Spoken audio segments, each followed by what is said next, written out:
Welcome to Chapter 10, Part 6 Screencast for liquids, solids, phase changes, and of course intermolecular forces. Let's start with a question where you can consider, again, what's required to make a liquid boil. And you have several choices, so see what you think your answer would be.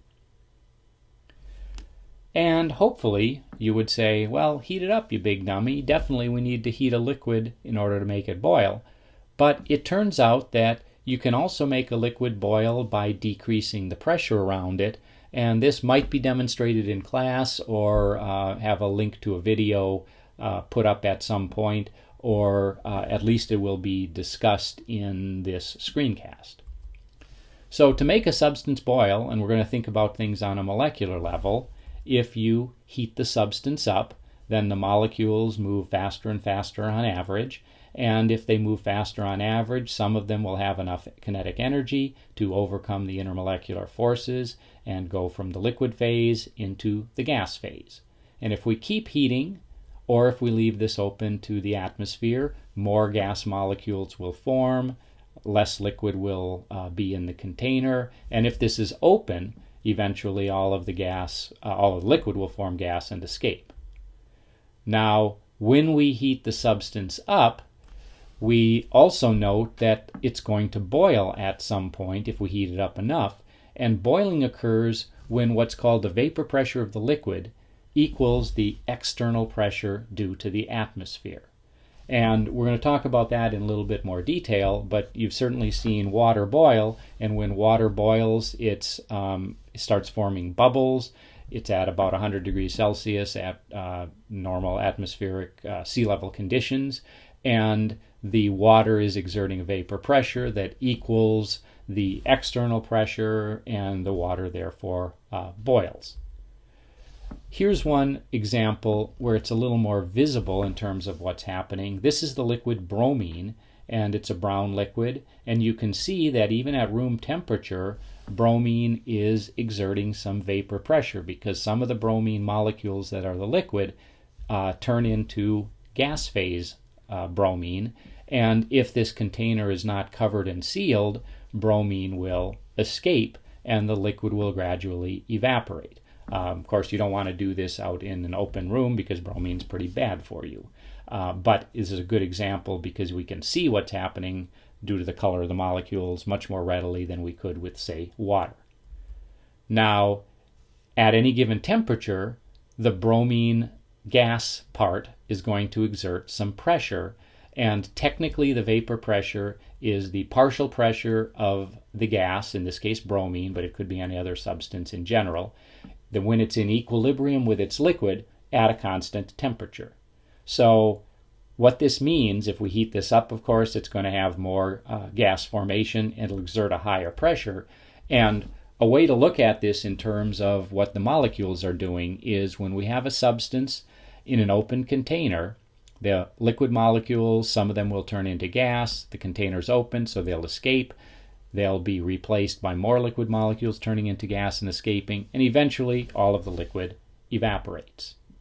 But if we tightly seal the container, then the gas molecules can't escape, and at some point, just as many gas molecules are going back and re-entering the liquid as liquid molecules are escaping to form gas. We have what's called equilibrium, and even though liquid turns into gas and gas turns into liquid, they're doing it at the same rate, and what we have now is a particular pressure at a particular temperature for that particular substance, and we could measure the pressure using a manometer or a pressure sensor or something like that.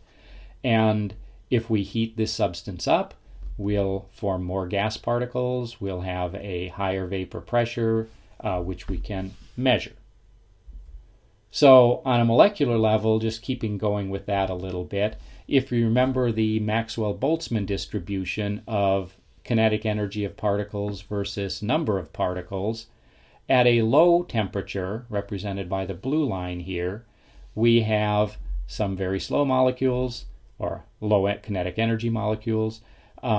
These are the most likely kinetic energy molecules, and then we have fair numbers of those, and then less and less of the higher energy particles. And there's some threshold kinetic energy for a given substance beyond which the particles, or above which the particles have enough kinetic energy to overcome the intermolecular forces. And so everything kind of shaded in blue here underneath that blue curve to the right of the dotted line, those are particles that have enough kinetic energy to escape the liquid phase and form gas.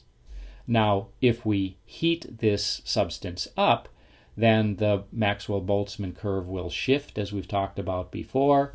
There will be a higher average kinetic energy. There will be less of the slower moving, lower kinetic energy particles, more of the high kinetic energy particles. The threshold kinetic energy is the same, but now note there's simply more particles that have enough kinetic energy to escape the liquid phase and form the gas. So everything beyond this dotted line and underneath the red curve, all of that are molecules that have enough kinetic energy to escape the liquid and enter the vapor, and that's going to mean higher pressure, higher vapor pressure at that temperature. Now, if we graph this with some actual data for a specific substance, we can graph temperature versus vapor pressure. We're going to do this for water. So at 0 degrees Celsius, it has almost zero vapor pressure, still very low at 20, getting higher at 40. At 60 degrees Celsius, the vapor pressure of water is getting close to 200 torr, then 80 and 100, and we'll put in the curve, and this is what's called the vapor pressure curve for, in this case, water. And notice that it is a curve that shows the relationship between the temperature and vapor pressure of a liquid, so it's an equilibrium curve. All points along this line are points at which liquid and gas can coexist at equilibrium. So at about 60 degrees Celsius and a little less than 200 torr, we can have liquid and gas coexist. If we're at a lower pressure, lower temperature, if we're above this curve, we're in the liquid phase. If we're to the right of the curve, we're in the gas phase. So here is our vapor pressure curve for water. And note that if we have, let's say, water at 60 degrees Celsius and at 400 torr, now it's above the curve, and that's going to exist as a liquid. Basically, anything in this whole region will exist as a liquid, and anything to the right and below the curve will exist as a gas. So if we go to 80 degrees Celsius and we're only at maybe 100 torr, that's going to be water existing as a gas phase. And anything, as we said before, on this line, these are all points where liquid and gas can coexist in equilibrium. So this is kind of like a phase boundary, if you will. This line gives pressure temperature points that separates liquid phase from gas phase. And one other point to be particularly aware of is at normal atmospheric pressure at sea level, 760 torr, at 100 degrees Celsius, that we have a vapor pressure of 760 torr at 100 degrees Celsius. And those are exactly the conditions required for water to boil. So, vapor pressure, of course, depends upon what substance you're dealing with and the strength of its intermolecular forces. And as shown on this curve, it depends upon temperature, of course, as well. So here's a question, as a little bit of practice with this in interpreting vapor pressures. Compare the vapor pressures of water, ethanol, and ether and relate them to their respective intermolecular forces. So we know the vapor pressure curve for water, and essentially we're going to be asking where we expect to find the vapor pressure curve for ether and then ethanol. Should it be to the left of water or should it be to the right of water, and why? So that's going to require a little bit of interpretation of vapor pressure curves. So let's do this with three hypothetical substances here, A, B, and C. And the first question is, which of these is going to have the strongest intermolecular forces, and why? So look at these curves, think about strength of intermolecular force versus vapor pressure and temperature and what that means. And hopefully what you say is that it's C that has the strongest intermolecular forces. And there's a couple ways you can look at it. One is, let's pick a particular pressure, let's say normal sea level atmospheric pressure of 1 atm. And as we increase the temperature, what's going to happen is we will hit the conditions required to boil A at the lowest temperature of a little less than 310 Kelvin, it looks like. And we will then hit the conditions required to boil B at a higher temperature, about 350 Kelvin, and substance C will require the highest temperature to make it boil, and higher temperatures for boiling indicate stronger intermolecular forces of attraction.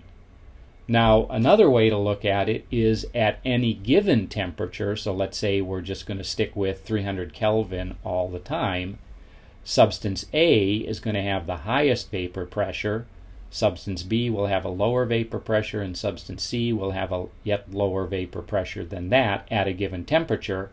And if a substance has a low vapor pressure, that indicates that its molecules are held together strongly by intermolecular forces, or held one to each other by strong intermolecular forces, less likely to turn into a liquid, whereas a substance like A that has a higher vapor pressure at a given temperature, that means that more of its molecules could convert from the liquid phase to the gas phase at that temperature, which means that they can overcome the intermolecular forces more readily, which means those forces are weaker.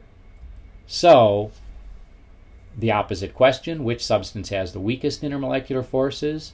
And hopefully you can use the reasoning we just went through to be able to say that A must have the weakest intermolecular forces, either because it boils most quickly at a given pressure, or because it has the highest vapor pressure at a given temperature. Both of those are indicative of weaker intermolecular forces.